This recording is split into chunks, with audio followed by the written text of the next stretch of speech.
Hey there mga my love, Scorpio. Thank you so much for always being here with me in this channel, babes. Before we start your reading, let me just tell you guys na hindi to for everybody. So, just pick up only the messages you think are for you. At kung feel mo na ang reading na to are for you, then this reading might be really for you. And yes, kung hindi niyo pa knows, meron pa po tayong other channel. Ang link ay inilagay ko sa description box ng reading na ito. Kaya naman, if interesado rin kayo na tumambay din dyan din, kita-kita din po tayo there. So yun nga mga babes, no? Hi sa mga new subscribers. Thank you. Tuloy po kayo. Ko po siyan. At sa mga returning ko mga tambayers, thank you sa inyong walang sawang pagtambay. And yes, na wala tayong gender dito, babae, lalaki, LGBT. Everybody's welcome. Pwede nyo rin pong iswitch yung mga roles kung gusto ninyo dahil isa naman itong general reading. And at the end of the day, lahat po kayo ay may free will na pwede ninyong gamitin anytime, anywhere. So let's go ahead and check these messages here for you, Scorpio. Archangel Michael together with the angels and guides. Can we get messages for Scorpio, please? Scorpio.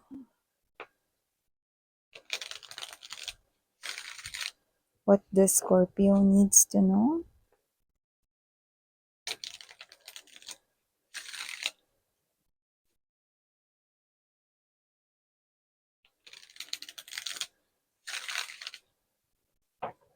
Scorpio.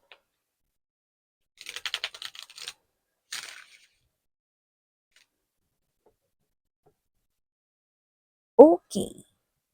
So let us see. What do we have here for you guys? So meron kayo ditong World card energy. Andito din King of Swords energy. Present din po dito ang Nine of Coins energy. Here din, Three of Cups. Followed by the Ten of Wands. Temperance ay nandito din. Bottom of the deck, we have here the Page of Cups energy, Sun card energy, and the Page of Coins energy. Ayun, may energy rito mga babes na pag hindi kayo nakakain, tapos gutom na kayo, galit kayo. Well, I feel you guys, no? Di ba pag minsan pag gutom ka na, hindi ka pa pwede kumain, you know? Parang nakaka-bad trip. Yan. May ganun kasi na energy rito, no? So, kumain muna kayo mga babes, no? Yan. Okay? And yes, no? Nakita natin dito ng mga mensahe here for you, Scorpio. Isa sa mga nakita natin dito is meron ditong energy ng posibleng ex ninyo na makipagbalikan sa inyo rito, no? At posibleng humingi ng tulong from a friend. So, maaring meron ditong klase ng energy kung saan pwedeng hindi mo to alam kasi you're clueless about this at nakikita natin dito na posibleng kung ano man to klase ng sitwasyon na to, you do not see this coming or hindi mo to ini-expect. Kung sino man tong energy na makaka-resonate dito, lumalabas po dito mga babes, no? Na meron ditong ex ninyo na posibleng makipagbalikan sa inyo. Yan, no? So, syempre nasa inyo yan, no? Kung paunlakan nyo siya, no? Or hindi, it's up to you. Yan. Pero, if ever man na parang mapipili ng mga makaka-resonate dito na makipagbalikan dyan sa inyong person ulit, no? Nakikita ko rito na magiging happy kayo, okay, sa relationship ninyo for the second time around, no? Kumbaga parang love is sweeter the second time around, Scorpio. Yan. So, maliban dyan mga babes, nakita rin ako dito ng energy na posibleng kayo ito na maaring meron kayong hindi matake dito. Hindi ninyo ito tolerate at nakikita ko dito na maaaring magdesisyon kayo to evacuate, no? So, parang meron kayo ditong aalisan, siguro may lilipat dito, pwedeng bahay yan, pwedeng trabaho. Pwede rin naman mga babes na posibleng meron kayo rito na parang bagay na gawin kung saan maaring i-end mo yun, no? At magsimula ka ulit ng panibago. So, pwedeng yan ay malaki yung chance na may kinalaman yan rito sa lokasyon ng iyong tirahan pero pwede rin naman po 'no, na kung ano man 'yan ay may kinalaman sa inyong pera or trabaho, okey?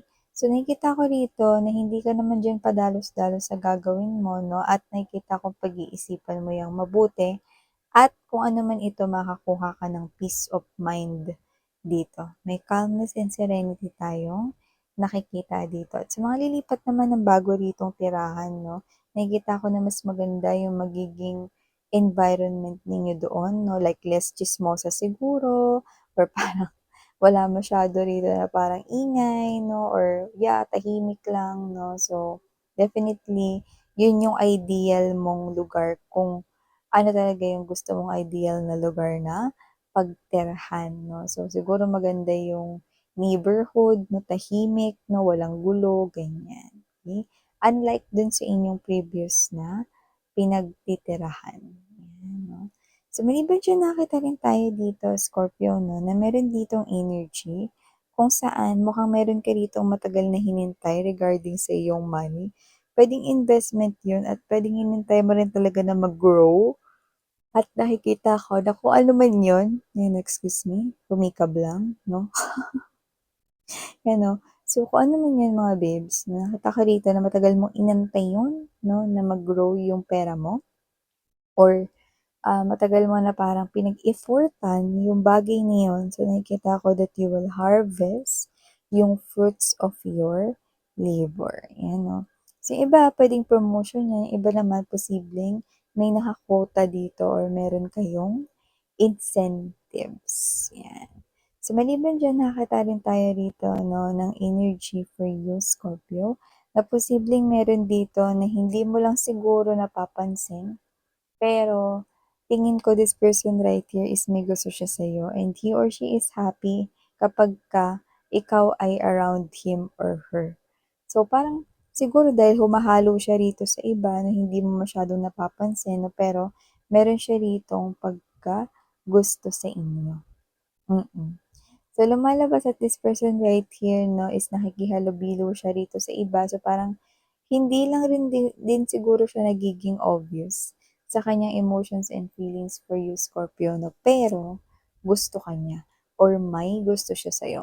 Lumalabas siya dito bilang someone 'no, na posibleng 'pag tinanong mo sasagutin niya rin naman yan straightforward or in full honesty 'no.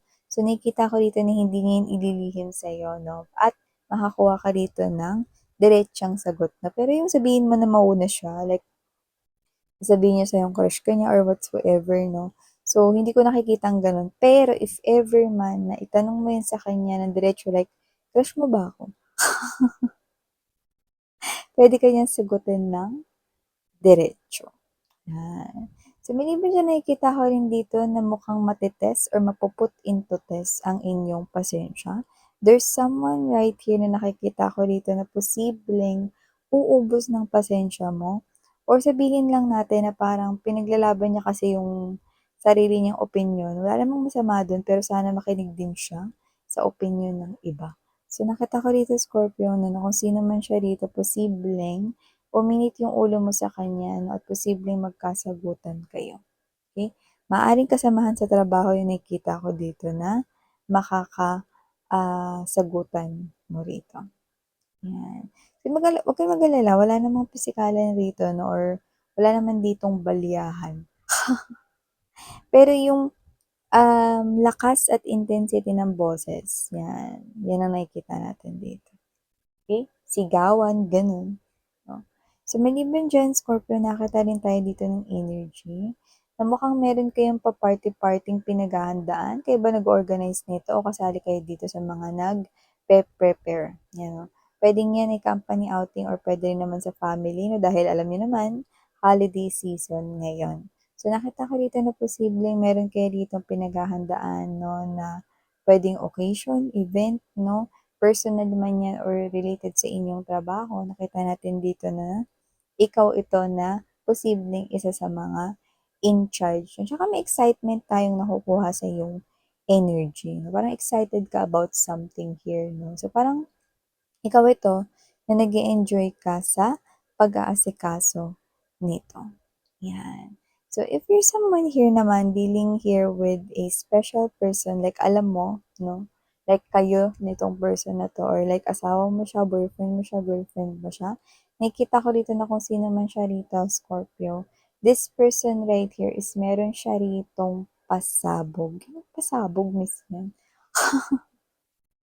So, nakikita ko dito na kung ano man 'tong pasabog niya na 'to, ikakagulat mo, pero ang maganda nito, gulat na masaya ka. So, kung ano man ito, maaring ito ay may kinalaman sa new beginning at bagong simula with the Page of Coins energy. Yung iba naman 'no, puwedeng ito ay hindi settling down or marriage, pero possible din na i-announce sa'yo ng iyong partner na magkakaroon na kayo ng babies, ayan mga babes na-expect some kind of pregnancy 'no, or maybe someone here announces 'no, yung kanya rito na, um, pregnancy, 'yan 'no. Puwedeng partner niyo 'yun 'no, or someone you're in love with 'no. And nakikita ko dito that, isa 'yun sa parang blessings 'no, na tatanggapin ninyo, okey, bago mag-start ang year 2025 is Scorpio. Yeah, worth celebrating talaga yun kasi everybody happy, pati yung inyong mga family and relatives. Yeah. So, maliban dyan, Scorpio, nakita rin tayo dito ng energy na posibleng meron dito na mag-travel. Okay? At posibleng hindi kayo yun. Pero posibleng meron ditong magta-travel na someone coming from far away na location, no? Pwedeng ibang bansa, pwede rin naman na provincial, no? To spend some time here with you. But for some reason, hindi ko nakikitang holiday season yun. Pero maaring um, bago mag-holiday or 'pag tapos na yung holiday, dun ko nakikita na magse-spend kayo ng time together. This could be an energy of a friend, you know? So, may ganun tayong nakikita.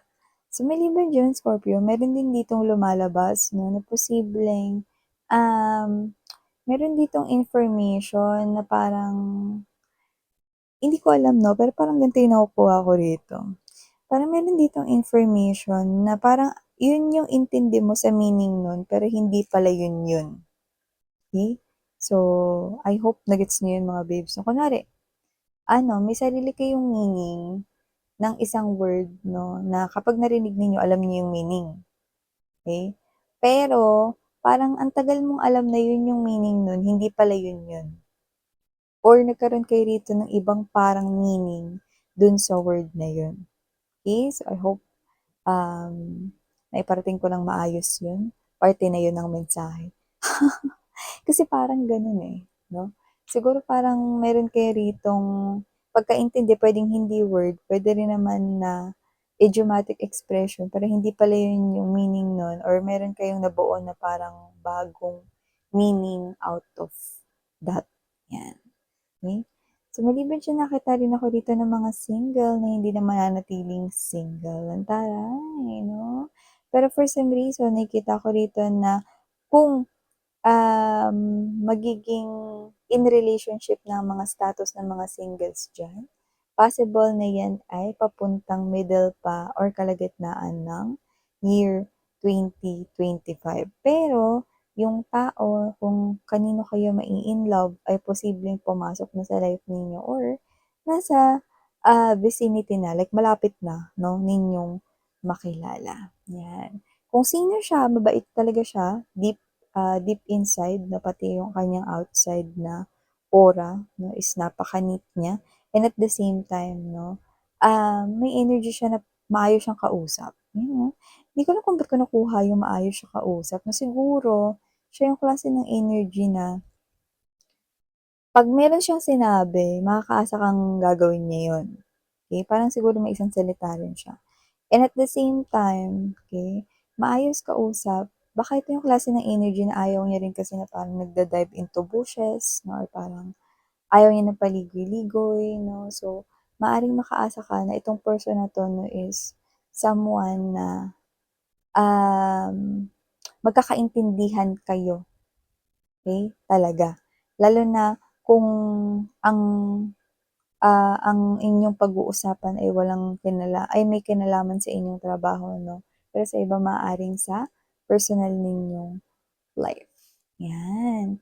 So, last but not the least message, may nakikita din ako rito na ito okey lang ba sa inyo?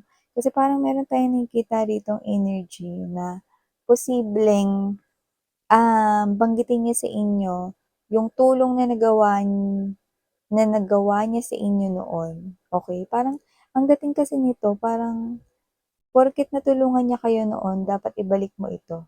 Pero parang yung hihingi niyang pabor dito is, bagay na maaaring hindi ka maging komportable, Scorpio. So, nasa inyo 'yan 'no, kung pauunlakan niyo 'no. So, parang ano 'to, porket may ginawa siya 'no, mga babes 'no, na maganda for you guys noon 'no, parang ngayon niya babawiin 'no, parang ngayon ka bumawi sa kanya. Pero it will make you feel uncomfortable. 'Yan 'no, nasa inyo 'yan kung okey lang ba 'yan sa'yo or hindi. So 'yan mga mensahe nakuha ko here for you, Scorpio. Thank you so much sa oras mo. And again, I'm Yan. Sarang Kiyo, love and light. Annyeong.